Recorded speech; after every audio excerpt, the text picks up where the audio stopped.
Yesterday is history. Tomorrow is a mystery, but today is a gift. It is not our abilities that show what we truly are. It is our choices. Hello and welcome to Jen Taylor Rerouting, where being rude is never acceptable, but sarcasm is welcome and swearing isn't always a bad option. Let's get started. Hello, welcome to Jen Taylor Rerouting. I'm thrilled today I get to interview Meg Brunson. Meg, how are you?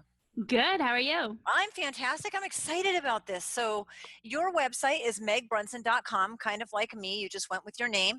Yep. So not hard at all, and it'll be in the show notes. I've looked on your website, but tell me what you do. Well, the bulk of my income actually comes from marketing. So I used to work at Facebook, and now I have an agency that's Facebook focused. So we run Facebook ads, paid Facebook advertising for other businesses. That's where the money comes from. After I left Facebook, I launched that business. I left Facebook because I wanted more time with my kids. I've got 4 relatively young girls. They are 3, 4, 7, and 10. And I quickly discovered how difficult it is to build a business completely from scratch. Prior to this, any entrepreneurial endeavors I had were some type of a franchise or multi-level marketing. So it kind of came almost like a business in a box. And this was actually building something from scratch. So a different experience with 4 kids running around and my desire to spend time with them, taking precedence over building the business. So I found creative ways to work involving my kids, which inspired my podcast. And my kids all are working on their own little entrepreneurial endeavors, age appropriately. And so the website right now includes Facebook marketing. It includes my podcast, which is called Familypreneur. And that's basically it. So it's entrepreneurship, marketing, and raising a family. And you have free resources on there, good ways to get in touch with you. I love that you said, like the first thing I think when you say you worked for Facebook, what's the first thing people say? Oh my gosh, was that as fun as it seems? And you're like, yeah, it was. And it totally wasn't. Yeah.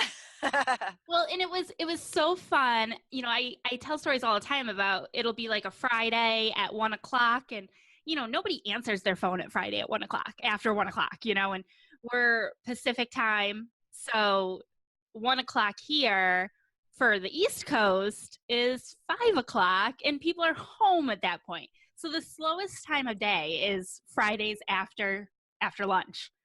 And oftentimes, if metrics were hit and things like that, people would just get together and play foosball or play a game of catchphrase. And don't get me wrong, like I said, metrics had to be met. That always came first. But there were these really fun experiences. The environment was fun. All sorts of like fandoms all over the place for, other nerds out there. Things like that. It was just a very like nerdy and fun place to work. But it's a business. It's 40 hours a week. It's punching a clock. It's having to be back from lunch on time. When you've got 4 kids and they've got school plays and field trips and classroom parties and you want to be the broom mom and special needs. So we've got IEP meetings. It got to the point where if I wanted to go do something, I was like counting the minutes I had left in my paid time off bank. It's still a job. So as fun as it is, it still left me feeling unfulfilled from my parenting side of things. And that's so difficult for all of us as parents, is finding that balance. Even if you absolutely love your job, you're right, a business is a business. And you don't get to just get up and go because your kid's having a party at 3 that they want you. And some of them, honestly, I'm not as excited about as the kids are excited. But it's that it's a priority to them and you want them to be a priority to you. Right. I totally get it. So you kind of had a journey finding this entrepreneurial niche. What did you go through? Now I want to start taking it back. What did you go through? Because the fails are just setbacks to success in my mind. Oh, exactly. And I think that's like the lesson that I wish I learned earlier. I can only imagine where I'd be today if I wasn't so set back by some of the early failures that I didn't realize were just stepping stones. So, gosh, I don't know how far back you want to go, but I feel like my first entrepreneurial endeavor, I was in college, and it kind of just spurred off from there. But in the early days, it was always just a side hustle. Like my mindset was just make a couple extra bucks. My job is going to pay the bills. And then the side hustle could pay for the fun stuff, the vacations, or the little extras that I want. And then really my mindset, I feel like really shifted and changed a few years ago when I was pregnant with my third child and encountered like a brush with death. I mean, I don't know, just to make it concise, I had like this near-death experience due to a pregnancy complication. And it just made me realize that my side hustle didn't have to be a side hustle. Like I could turn the side hustle into my full-time job, and then choosing to work for somebody, that could be the side hustle. Like that could just be the, well, I want to be able to work at Facebook. So that'll be my side hustle. You know what I mean? Like shifting that perspective to work for yourself, but make the decision to work for somebody else if you wanted to. That's so true, because we're conditioned, especially our generation, that you graduate from high school and you go to college and you get a degree. And I didn't finish mine, so God, I failed, right? Like now you're up a creek, and that you go to work for somebody else and you punch that clock and anything else is on the side. We're conditioned to think that way. So right. I get what you mean. So let's go back. You're married and you're pregnant for the first time. Well, so you didn't it wasn't my first, it was my third pregnancy. Okay, so I want to go back to that story. Okay. So go ahead, jump in and tell us what happened after you guys got married. So, to the third pregnancy, right? No, in the beginning, because you've struggled with this from the beginning, correct? Well, so my first pregnancy was actually my first and second pregnancy were both pre-marriage. Okay. Sorry. Sorry, folks. So we didn't follow that traditional path either. I did not either, so apologize for assuming. No, you're good. That's why I was like, wait, where do I go? Okay, first pregnancy. So both my first two pregnancies were both pretty similar in that they were not good, but not exceptionally difficult. Like I wasn't considered high risk. It was just, I wasn't that like glowing, happy, pregnant person that I wanted to be, that I feel like you see in the movies. And I actually know people who just love being pregnant, and I wanted to be that person, but I wasn't. I was sick, severe morning sickness began it, and then it just never went away. Like morning sickness is supposed to go away in the first trimester, and I never experienced that going away feeling. So I spent 40 weeks really sick with both kids. It's kind of a miracle that I was willing to even have a third child.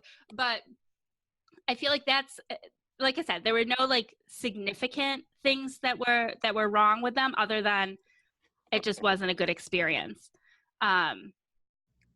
But with my third baby, it was worse. Like you could just, things were very off in the beginning. As early as, I want to say, now I'm trying to think of times in my mind. I want to say it was probably around 18 weeks. So like still very early in the pregnancy where things started to get really bad. Like I was really tired. It was like the normal pregnancy symptoms, but like times 10. And so when I complained about these things, I got a lot of like, well, yeah, you're pregnant. Do you know what I mean? Like even the doctor was like, drink some more water, eat some crackers, have a balanced meal. And I'm like, no. Like My legs hurt, like my muscles hurt. I'm getting cramps that I can't explain in my arms. You know, it feels like I've been working out for hours. Like I've just pumped some crazy iron and, you know, the next day your muscles are sore, except I haven't been working out. So like, why do my muscles feel like they've been pushed beyond their limits?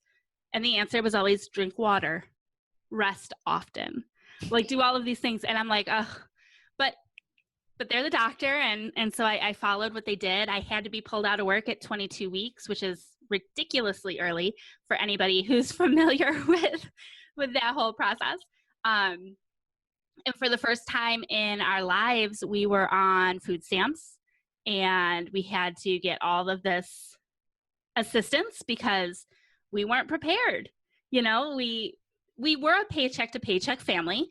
And we thought we had until like 36 weeks to prepare for the 6 weeks of maternity leave I would take, like the bare minimums. Like that's just what we do. And so leaving at 22 weeks was crazy. I was the breadwinner at the time. You know, I had the typical 9 to 5. My insurance, all of our insurance and stuff came through my company. My husband was a server in the evenings. So we worked opposite shifts. So we almost never saw each other, but it meant we didn't have to pay for childcare. So we saved some money that way.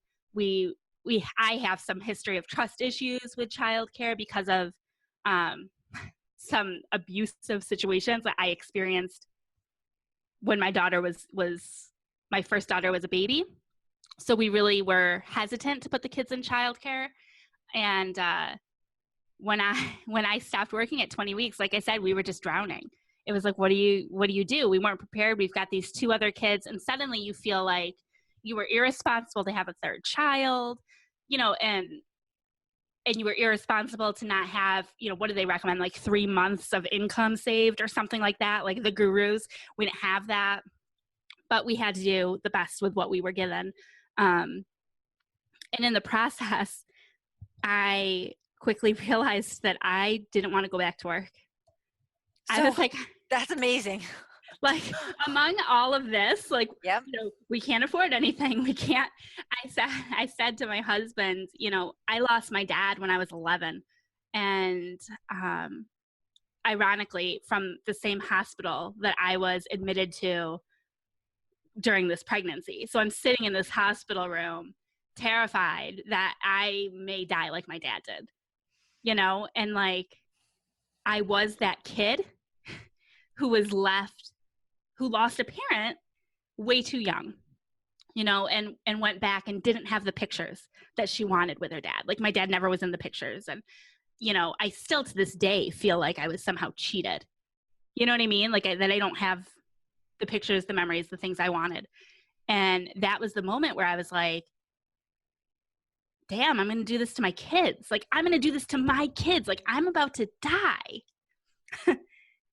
And they're not going to have the pictures because I'm always taking them because I don't want to be in the pictures because I've got like, you know, 2 chins and, you know, all that stuff. So they like, want you in the pictures though. And like I said, it was just this whole mindset shift. Like they don't care about the 40 extra pounds I'm carrying in my midsection or the fact that it looks like I lose my chin when I smile. You know what I mean? Like they don't care about those things. But it was that moment that I said, oh my gosh, like I need more time with them. And I told my husband, like, sorry, dude, but I'm not going back. Like, I know we're at the bottom. And I know that what we're doing right now is what the system was put in place for. Like, that's the reason food stamps and welfare and stuff is there. It's for people who, I believe, people who make a mistake, they fall off the wagon, whatever, you know, however you want to call it, to help them dig out. And I said, but I don't want to go back. So he got a second job. We did end up, gosh, I don't even know how to say it, but we ended up like using the system longer than we probably would have needed to if I had just gone back to my typical job. You know what I mean? But it allowed him, he picked up the second job, and then that's what really pushed me into figuring out how can I replace my income so that we can get off this public assistance that's not meant for us. Like, we definitely didn't want to be those people. And I could get my husband back down to one job and maybe even see him sometimes, What? you know? Now, I want you to go back for a second, because your doctor's saying drink more and rest. But and that is so hard, especially, I mean, we know our bodies and we think we're right, but then they tell us something and we're like, Right. okay, maybe this is normal. This shouldn't be normal, because I had really tough pregnancies also. Like, that should not be normal. Right. Like, But okay, but you really felt something was off and you went back in. What did it take for them to finally do something? And because I want to know about that process. Sure. So I remember getting the call that I had failed the 1 hour glucose test, right? Like, to see if you have gestational diabetes. And I was so excited. I've never been so excited to fail something in my life, because I was like, maybe this is it. This is the reason. So I started researching, like, could gestational diabetes be the reason why my muscles hurt? You know, and when I say my muscles hurt, I think maybe I should illustrate too. Like, I couldn't walk up the stairs. We lived in a 2-story home. So to get up the stairs, I would use my arms to, like, hand over hand on the railing, pull myself up the stairs, because my legs weren't strong enough. In the morning, I would lift my legs from the bed to put them onto the floor so that I could hoist myself up. And I even once got stuck on the toilet. Like, I couldn't, my legs weren't strong enough to allow me to stand up from the seated position on the toilet, which was the most embarrassing thing, to have to holler for your husband, 20 however many weeks pregnant, pants around your ankles, to have him come in and help hoist you off the toilet. So, like, legitimately, like, my muscles were not working. And so they sent me for the 3-hour test. I took it and I passed. And it was that call. They called to tell me that I passed, that I did not have gestational diabetes. And I don't know, I think it was just that feeling of, why is nobody listening to me? Why is nobody taking this seriously? I can't pick up my oldest daughter at the time was 2.5 and not walking yet. She had some pretty significant delays, and I couldn't pick her up anymore. So I basically couldn't be alone with her, because if we needed to go somewhere, I could not pick her up. And I just lost it on the phone with this nurse, like the nurse that happened to be the one that called me. And I was like, if this isn't it, then da, da, da, da. And I just lost it. I probably was super unprofessional. Just lost it. I'm sure I was cussing a little bit, like, F this, F that, whatever it was. I don't even know. I don't even know what I said, but I was just freaking out. And I remember exactly the road I was on, because I was driving, probably with my hands-free device, because it was New York and that's totally safe. But I remember sitting at the intersection and just losing it. And the nurse, who it wasn't her fault, and I know that, but she was like, well, what if we send you to get blood work taken? And, in the moment, I don't think I even realized that they hadn't sent me to get blood work. Do you know what I mean? Like, this whole time. Because it's not my job. Like, there's a part of me that felt guilty for a while, that said I should have told the doctor I wanted to get blood work done. But, like, that's not my job to know. It's the doctor's job. I'm not going to feel guilty about that. So she said, why don't we send you to get blood work done? It's 2:00 on a Friday. So we'll send you to get blood work. You can go right now. It'll be there by the time you get there, but you're not going to get the results back until Monday, because it's 1:00, 2:00 on a Friday afternoon. So I called the babysitter that was watching my kids at that time, like a really good friend of mine, and said, I got to go get blood work done, and then I'll come grab the kids. Went and got the blood work, grabbed the kids, went home. And again, of course, she also told me, drink a lot of water, try drinking some milk. Like, if your muscles are sore, maybe you need some calcium. Like, again, these like fluffy suggestions, but okay.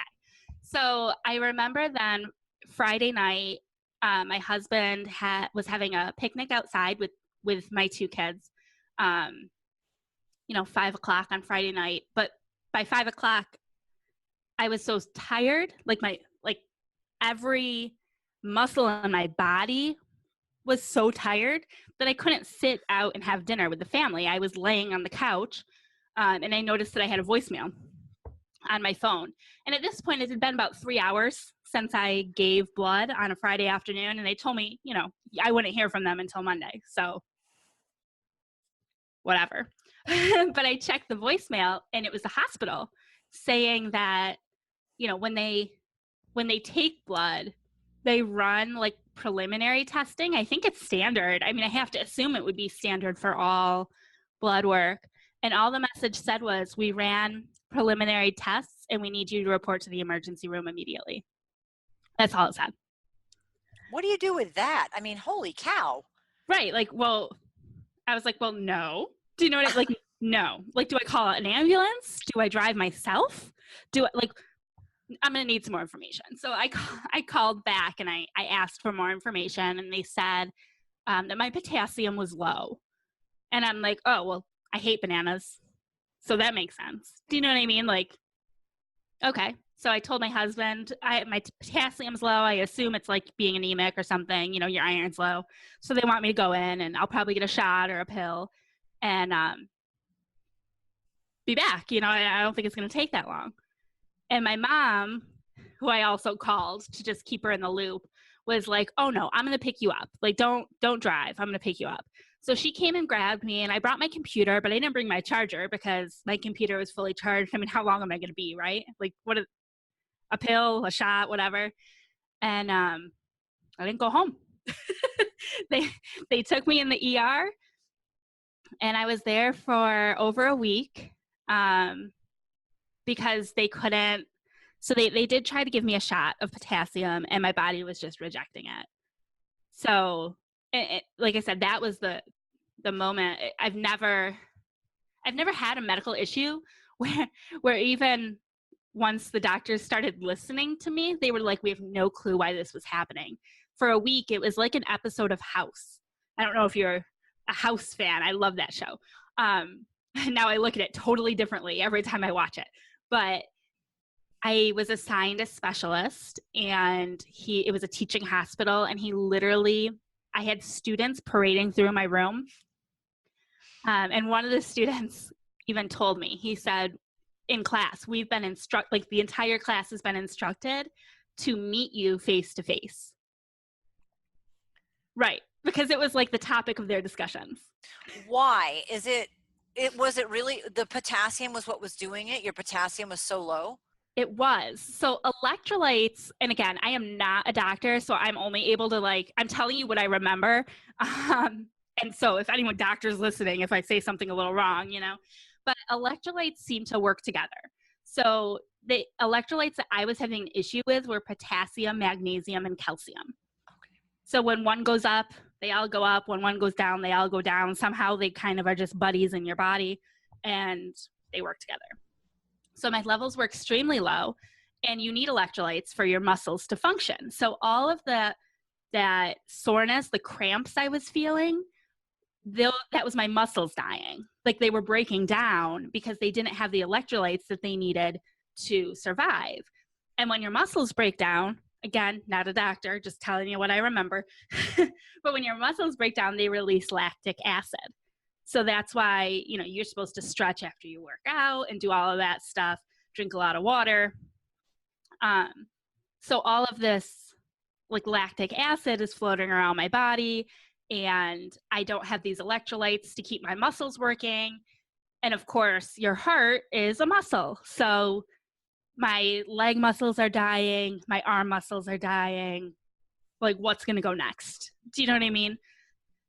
They initially checked me into labor and delivery because I was 29 weeks at the point that all of this happened. And once you reach a certain point, you just go to labor and delivery for absolutely anything because pregnancy trumps everything in the medical world.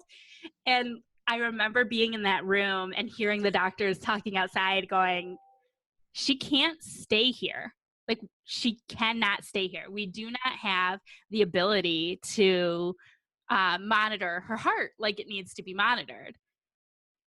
So you really needed to be in like a cardiac unit. And that's where they put me. They sent me to the cardiac unit. I was the youngest one on the wing. If I remember correctly, I had just turned 30, just for a point of reference. And like I said, the youngest one on the wing, and I had some amazing doctors there. I had one gentleman, a nurse, I think he was, that came to me and said, listen, your heart fails, we're good. I got that. But do not have that baby. It's so funny, the perspective. You're like, what? and he was one of my favorite nurses because I feel like he was also young. So we kind of, like he was like the comedy I needed to get me through this stressful and overwhelming and emotional time. But yeah, he was great. And he's like, I just can't deal with a baby. Now, labor and delivery did send like a nurse up every day to like check things and make sure the baby was fine. And through this whole thing, there were never concerns with the baby. The baby was fine. The way that women's bodies work is just amazing because the baby gets what the baby needs and the mom suffers. Yes, amen to that. So the baby was fine the whole time. It was nice not having to worry about her. But of course, my heart goes out and then we're both in trouble. So, so it definitely was the electrolytes. But you were rejecting them, you said. Yeah, and they've realized, because again, more tests, that it was my kidneys weren't working properly. So when they tested my urine, my potassium, my electrolytes were through the roof. Like, there they are. They were going in my body, but they weren't being absorbed. So my blood levels were dangerously low. So just for a point of reference, at least at that time, the average range for potassium was between 3.5 and 5.2. Like, that's what your blood scores need to be. And when they told me anything below 2.5 is where they consider life-threatening. So that's like the really bad. And I was checked into the hospital at 2.1. Wow. So like significantly below. The specialist told me he was surprised I even walked into the hospital, given those levels. And he didn't have the best bedside manner. I love him and I will sing his praises because he saved my life and you know what I mean? But he told me, he said, with his very thick accent, that I was lucky that they caught it when they did. Given my levels, he says, I don't think you would have lived until Monday. Wow. He said you probably would have fallen asleep and just not woke up in the morning. And that's a really tough thing to hear, and to believe 100%, like being in that position. And then, gosh, here I go. And then thinking about what that would have looked like really visualizing, like, would it be my husband that would roll over and like try to wake me and I wouldn't wake up? Or would he sneak out of the room knowing that I haven't had a good night's sleep in a while and like wanting to give me the extra time? And would it be one of my daughters who came in and jumped on the bed? Like thinking about those thoughts, I feel like are what kill me because I can't even imagine, Sorry. You are good. I can't imagine either. And catching it so far. Right.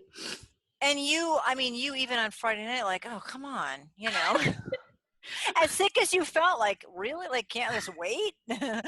Right. Right. And it was the week after Father's Day. Because we had just gotten all of these Father's Day, like as a gift for my husband, I went out and got these pictures taken of me with my two daughters. Like, he didn't even know we went.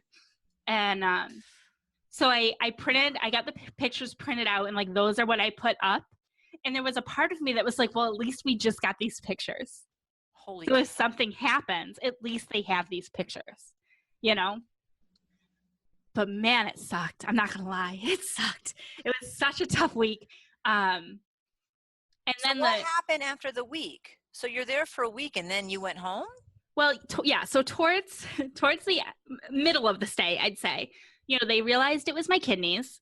The guy, and then it turned into, well, why are these kidneys in an otherwise healthy, newly 30-year-old woman failing? Like, it doesn't make sense. I've never had any issues. So after they ruled out that I've never traveled to any countries, I'm not eating anything funky, after they ruled out all of those things, what they came to was that with the hyperemesis, I was prescribed a medication for the frequent vomiting. And that's what hyperemesis is, just in case, somebody's like, wait, what? That's just morning sickness. William and Kate, we were pregnant like at the same time, and she had the same thing. So that was like really in the news back then.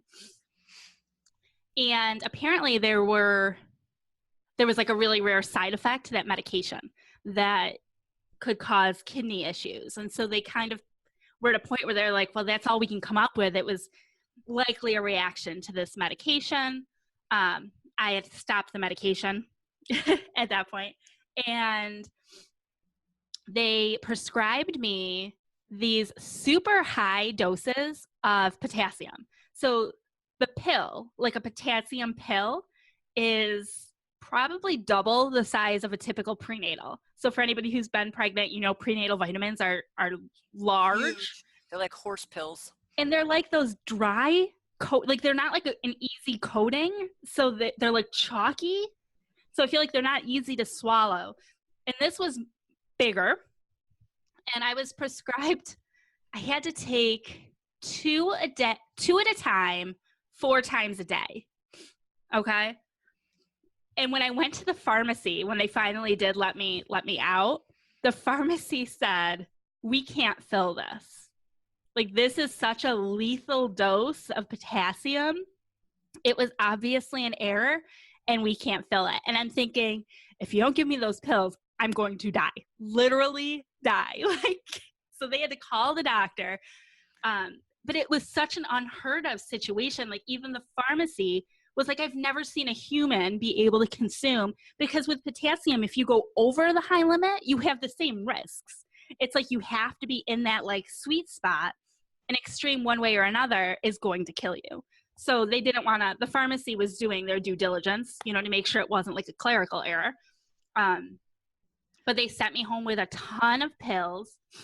And I of course, am now a high risk pregnancy. And in addition to all the other typical things you have to do in the 3rd trimester, typical visits to the OB and whatnot, I had to get blood drawn 3 times a week, because they really needed to make sure that I stayed in that green zone, because I had dropped so low and because I was on such high medication. So I was getting blood work done Monday, Wednesday, and Friday. And then I was seeing my normal OB. And then I was seeing high risk OB and getting non-stress tests done weekly. So I practically lived at the hospital. Even despite leaving, I was able to piggyback some of those appointments, but getting blood drawn 3 times a week, I was at the hospital at least 3 days a week. And then 2 of those days were specialist appointments as well, which could take additional hours, which made it hard. My husband actually lost his 2nd job during that time. So he had picked up a 2nd job like around 22 weeks, and then he lost it because we couldn't juggle it all. Like, it's literally life or death for me to get to the hospital, and I can't bring the kids. I physically can't.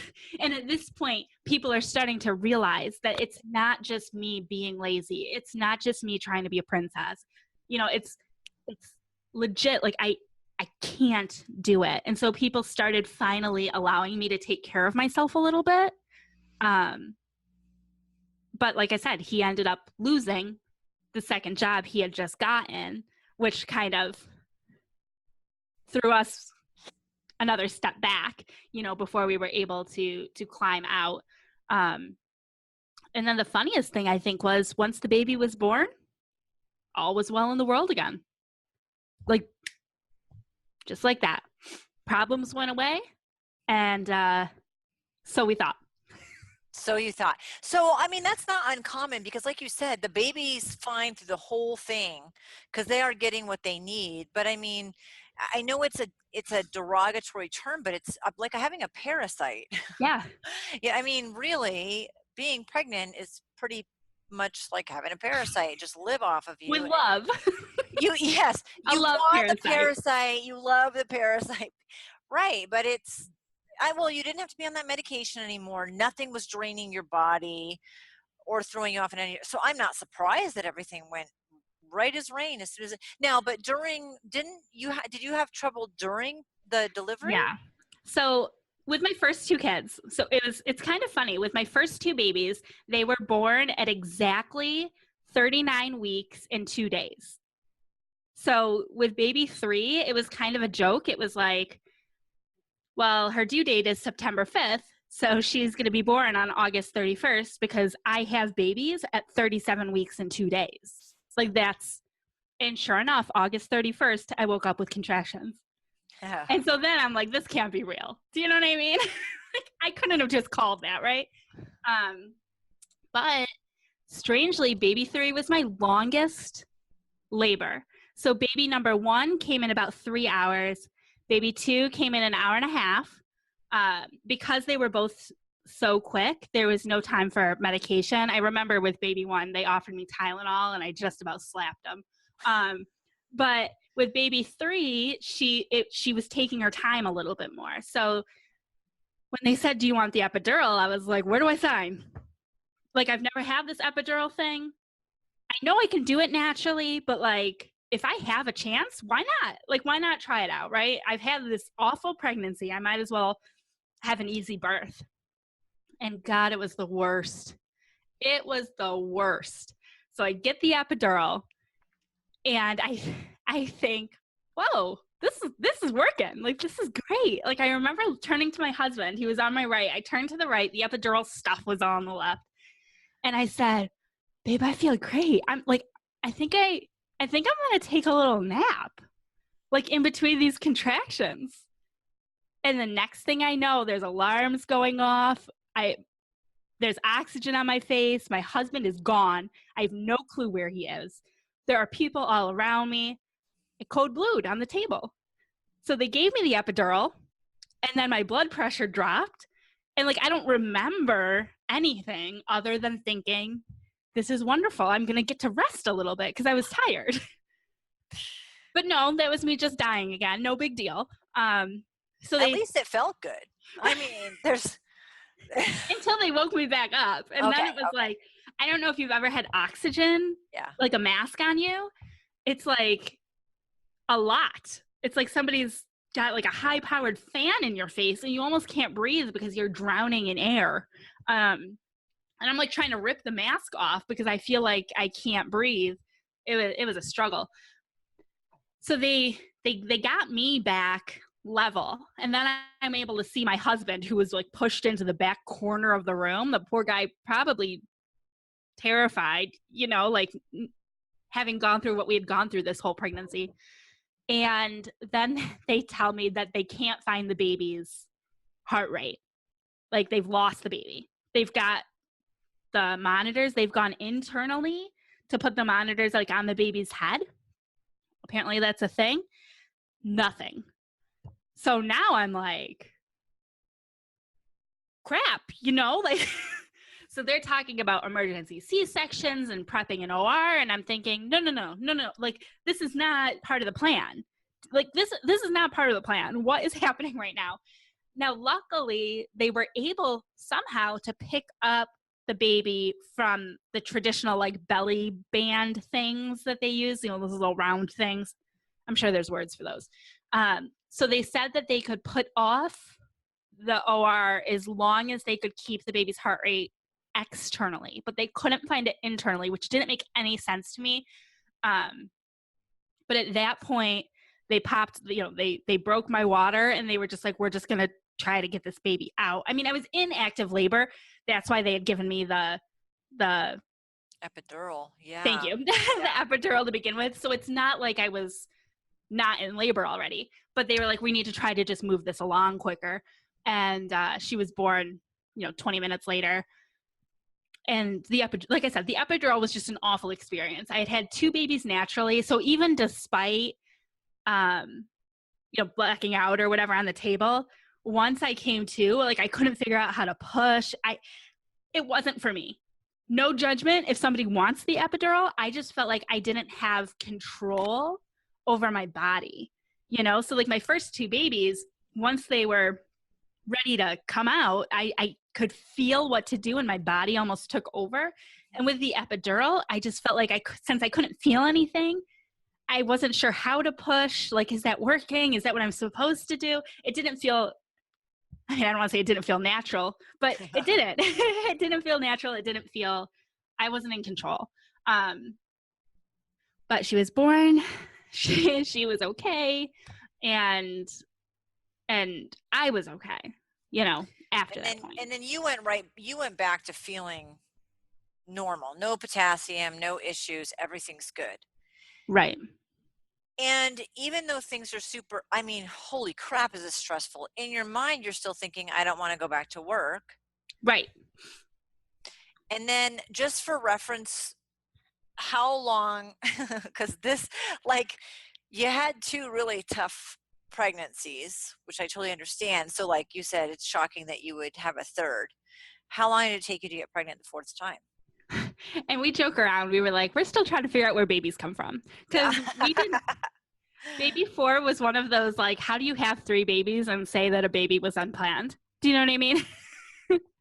But we weren't planning on having a 4th baby. We found out we were pregnant a week before the scheduled vasectomy. Oh, so, of course. We had gone through that whole process.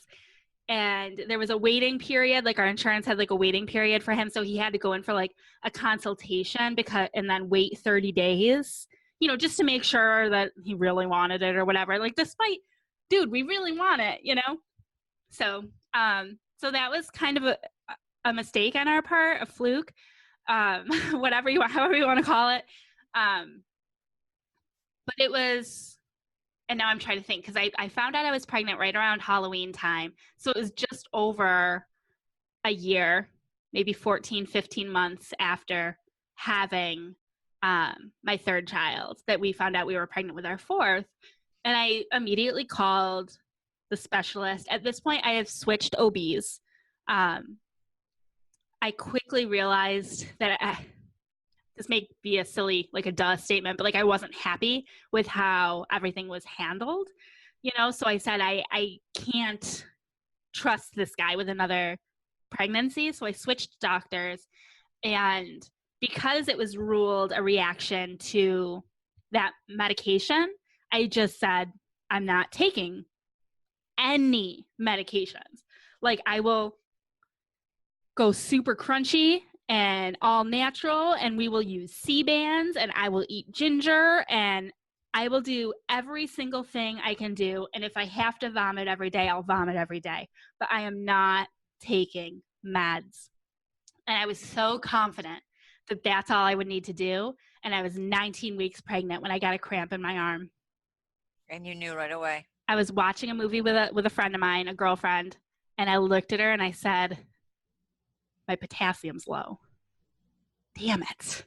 And she was like, well, maybe it's just I'm like, no, it's a different cramp than any cramp you've experienced before. And the closest thing, like I said earlier, that I can compare it to is if you go to the gym and work super hard and like don't drink enough water, don't stretch, just like work super hard, pump a lot of iron, and the next morning that pain your muscles feel, it's that, and it doesn't go away. And you try everything, stretching and massage, and was it Tiger Balm? That was the thing that somebody told me to use. I walked around smelling like Tiger Balm for weeks, and nothing helps it. And I knew, and I called the doctor right away, my new doctor, and without hesitation, she was like, tomorrow morning, get the blood work. And It was low. I mean, it wasn't dangerously low. It wasn't, I mean, I want to say it was like 3.4, like just low.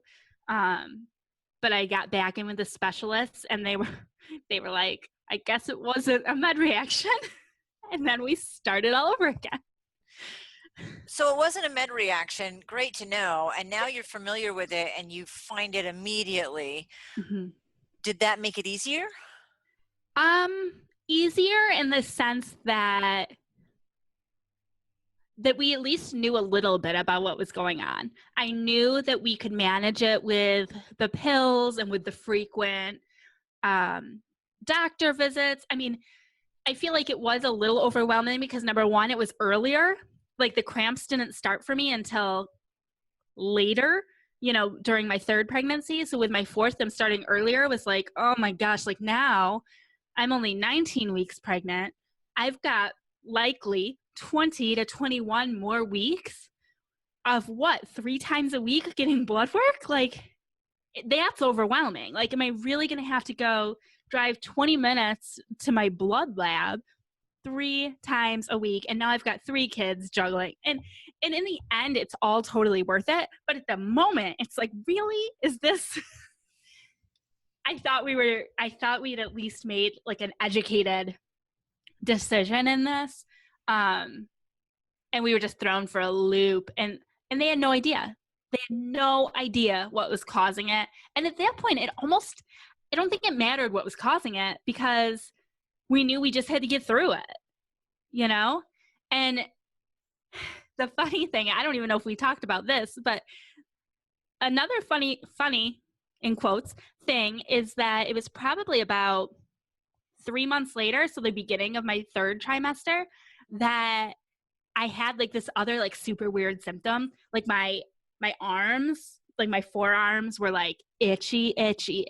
Like I told my husband, like, maybe I'm not showering enough. Like, am I showering enough? Do I need to use better soap? Like, I need more lotion. Like, my skin seemed dry and itchy. And somebody said to me, have you told your OB? And I'm thinking, why would I tell my OB about my dry skin? Like, that seems like a dermatologist issue. But again, I went to Google, and apparently there's this liver condition that causes itchiness. So me and my craziness calls my doctor up, and I say, guess what? I think I've got cholestasis. It's this like liver condition. And I imagine that she's going to be like, oh my gosh, this lady with WebMD. But she's like, well, go get the blood work. Sure enough, 2 days later, I get the phone call. You've got severe cholestasis on top of everything else. It causes the babies, once your pregnancy hits 37 weeks full term, the risk of fetal demise increases exponentially.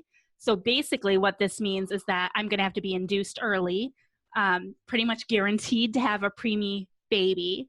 And, and there's no cure for this itchiness. So you just have to deal with it. Like, lotions aren't going to work. There's no medication. Basically, your liver is just seeping bile into your bloodstream. So in addition to the fact that your kidneys are failing, your liver is also failing. So now everything's failing. And now I'm itchy on top of everything else. And like I said, going into knowing that my baby's going to be induced early. So we had to set up an induction. I want to say it was 36 weeks and like 5 days was like the latest they would let me go. That's awesome though. I mean, at least it was 36, right? Right. That's as close as you can get. Right. Yeah. I mean, 36 is usually when you're safe to deliver. They won't stop you. Right. And so, I mean, God, that's great that you got that far. So what did you have to do to manage the liver during that time? Oh gosh, I don't think I've thought about this in a while. They gave me a med that was it was like Benadryl on steroids. Yeah. I don't know what it was called. I can't remember. But it was like the effect of Benadryl, but like super duper strong. And they were like, this might help with the itching. And I'll never forget the first time I was like, okay, I'm going to try this. And I tried it. And again, I've got 3 kids at this point. And when I woke up, I fell asleep on the couch. And when I woke up, my oldest daughter was like, the baby pooped, but I changed her and everything's fine. And I was like, oh my gosh, how long have I been sleeping for? That day, I learned a lesson, like, don't take a new medication if you don't have another adult home with you. Everything was fine. But my daughter did change her first diaper that day. So you're set up to be induced, and how was that experience for you? It was rough. Having 3 kids, wanting my husband with me through the induction process and having absolutely no idea what that induction process would look like. You know, I wasn't full term. My body wasn't ready to go. And they had no idea how long it would take the induction to actually work. And it took 3 days. So I was in the hospital for 3 days trying to be induced. And nothing was working. So like they were trying all sorts of different things they were putting up and down and in and out and all around, and nothing was working. And that was the most frustrating part, I think, was having my kids being juggled around from family member to family member and friend to friend, because I needed my husband there. And not knowing at what point this baby was actually going to come. Like if I knew it was going to take 3 days, then I could send him home for the first 2, but you just don't know that. So that was rough. And then once labor actually started, it was super quick and easy. And I made it clear that they were not to, like, under no circumstance, no matter what I said, I was not to get an epidural. And once I got my first like real contraction, I knew she was coming. And the doctors can't even give us a time frame. Like they checked me and I was 3 centimeters. And I said, I know, I'm having the baby now. They said, well, you're 3 centimeters. I said, I don't care. Like, I don't care. I'm going to push. And the nurse, my husband was like, I didn't know what to do because like you were being crazy, but like, you can't tell a pregnant person she's being crazy. And so I said, you're fired to the nurse. I told her, you're fired. Go get me someone else. I don't even know if you're allowed to do that, but I did it. And another nurse came in and went to check me, and I pushed the baby out. And she was so born. Interesting when people, when anybody looks at a woman in that situation and says, no, you're wrong. Like, no, you cannot stop the freight train of pushing. People, you know, when you're in a situation, remember once they were like, okay, kind of breathe through it. I'm like, are you kidding me? Like, this is a locomotive happening right now. And your body totally takes over. I mean, it is crazy when somebody's like, oh no, you can't possibly need, I can understand if you were like, but I just want the baby out. Okay, well, you're 3 centimeters. It's not quite time, you know, but like, you don't even start saying that stuff till you're through transition. Right. Transition, you're like, no, I don't want this to happen. And then all of a sudden you're like, we're on. Right. Put on the spotlight. It's happening. You like, I don't know. Maybe your measurements are off. I don't like. I don't know. I can't tell you. There's no question. Right. No, the baby's coming. The nurse had one glove on because she was going up to check me. Right. She had one glove, and she had to catch a baby with one hand. Well, no big deal. And it was over. So, like, I don't even know. Like, I can say my first baby took 3 hours. My second baby took 1.5 hours. My third baby took 6. And my fourth didn't. Like, I don't know. She just came out. So, you had the 4th baby. Everything went fine. Your symptoms went back to normal. Yep. The vasectomy's been done. Done. So, we can have a happy dance about that. So, no, we are not trying for a boy. We get that question all the time. Oh my gosh, are you kidding me? Girls, are you trying for a boy? No. No, it's now just extracurricular activity. So vasectomy's been done. What has happened? Like 2 years has passed since you got pregnant with baby 3, maybe a little bit more. Mm-hmm. Or 2 years since you decided, I don't want to go back to my job. Right. You did, though. You did go back. And you're on this exploration of figuring out what do you want to be when you grow up. Mm-hmm. So how did all of that happen? I want to finish on this high note of you on this journey. So my husband's job at the time moved us across the country, and we jumped at that opportunity. We had wanted to get out of, we were in Western New York. So not New York City, but New York State. And we had wanted to get out for a while, but it's expensive to pick up and move 4 people across the country. And since his job said, we'll pay for it, we said, when do we leave? So we picked up and we moved, and he worked in the same, what's it called? Like office park. his job was in the same office park as Facebook had a satellite office. So they have a couple satellite offices throughout the United States. Their main headquarters is obviously in California. And they had interviews. I went and interviewed because that'd be cool, right? Like, if I'm going to go back to work, might as well be Facebook. And the fact that they were so close to where my husband worked, we're a single car family, so we could drive into work together. There'd be some things we'd have to figure out, like babysitters, but we talked about it and we said, well, depending upon the money, you know what I mean? Like, once we figure all that stuff out, it might be doable.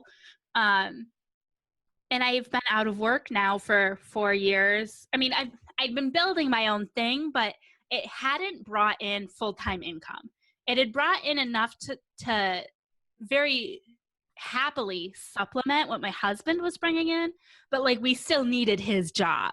So the thought that if I went back to work, we could pay off the debt that we've incurred a little quicker, get ourselves in a better financial situation. And I went in and, long story short, if you can say that at this point, I got the job at Facebook. So I jumped at the opportunity because I thought to myself, it's been 3-4 years. I think I'm over that, like the PTSD, if you will, that I was dealing with, like that fear that caused me to be so anti-work. I thought I think I'm over it. I think I could handle going back to the workforce. At this point, I'm still kind of thinking that like that's what successful people do is they work, you know? And so I went back to work, but quickly, like we said in the beginning, it was after just a couple of months, I'm realizing how much I'm missing of my kids' lives. And the fact that I think that there was some level of like post-traumatic stress that was associated with what I went through. But at the core of everything, nothing's going to change the impact that I want to have on my kids. I think that the whole situation, the illness, the hospital stay, I think that was some sort of like universal message to me, like a wake up call, because I have this experience as a child losing my dad. I don't want my kids to have that. I want to build this legacy for them that they're going to carry with them, because our time is all limited. Like, I'm not going to live forever. I know that. But if today's my last day, I feel like now I have a lot more confidence. Like, don't get me wrong, I don't want to make it sound like I'm ready to go, because I'm not. But I've made an impact on my kids that I'm proud of. And I couldn't say that 4 years ago. So that pulled me out of Facebook. I worked there for about a year. It's about as long as I stuck with it. And then I just determined I wanted to go back to that entrepreneur life. And over the past 18 months-ish since I left, I've built it up. And now the business has replaced, it's surpassed any full-time income I've ever had. And it's been a year, almost to the day, a year ago, that my husband went into work and lost his job, the job that paid for us to come out here. And he came home. I'll never forget. He came home, and I just didn't know why he was walking back through the door, an hour into his shift. And he said, they let me go. And 3 days later, I had replaced his income for 3 months. And that was just the start of like, again, holy shit, like this entrepreneurship, it can be the side hustle, but it doesn't have to be the side hustle. And I feel like at this point, there's still ups and downs. We still have months that are higher and lower than others, but we've proven to ourselves that this can be a sustainable way of living. And it's changed the way that we're parenting our children. I told my daughter, I thought of this earlier when you were talking about college. My oldest daughter is turning 11. She's 10 right now. she struggles in school. And I remember telling her, you don't have to go to college. Like, if college isn't for you, then don't go. And she looked at me like I was nuts. She's like, what do you mean? Like, I thought you go to high school, then you graduate and you go to college. I'm like, yeah. And that's some people's story, but it's not the only story. You can pursue anything you want to pursue. And if your path takes you through college, that's great. Good for you. But if it doesn't, you can still be wildly successful and wildly happy, which I think is a better measure than success. I mean, both of those are pretty, subjective terms, but you can be happy. So it's changed. I feel like my parenting focus, that's part of the reason why I'm encouraging them to tinker in so many entrepreneurial endeavors and learn those skills. And don't get me wrong, they're still kids. It's not like I'm over here running a sweatshop or something. They're still kids, but they, especially my older two, my 7 and my 10-year-old, they've been in the back end of WordPress. They're learning how to use Canva, something simple, to design images. My 7-year-old went into second grade this year, brought in 16 business cards on her first day of school. And when she came home and had 16 left, I said, why didn't you hand any out? Like, no problem. Do you know what I mean? I'm not trying to push her. And she said, well, there's 26 kids in my class, so I need to bring in 26 tomorrow. The teacher already said she'll pass them out for me. I'm like, well, there you go. She needed to maximize her reach. Right. They're thinking of these things in a totally different way, which is great. If she goes to college and wants to be a doctor, these skills are still going to help her. And we're totally going to support her. I'm not going to feel disappointed, if she doesn't follow in my footsteps. But, my other kiddo, like I said, I'd be floored if she went to college because it's not her. But she's got a ton of other talents, and I can't wait to see what she makes of them. And we're going to give her those skills so that hopefully she won't have the same learning curve that I had to have. I was a criminal justice major in college. I was totally not prepared for business. And I'm figuring it out, I think the greatest lesson, and I want to end on this, is that you taught the kids that they can live their own dream. They don't have to fit in the box. Right. And it's about what makes them happy. And because you're living your dream. So what a better example could you give to your kids? Exactly. And that's really what I want them to see and to know and to guide them. Awesome. Meg, thank you so much for hanging out with me. Thank you. Thank you so much for listening in to Jen Taylor Rerouting. Like, share, and of course, comment. I welcome input with attitude. Get a copy of my book on Amazon, Hello, My Name is Warrior Princess, or check out my website, jentaylor.net. And if you still want more, sign up for one of my coaching packages.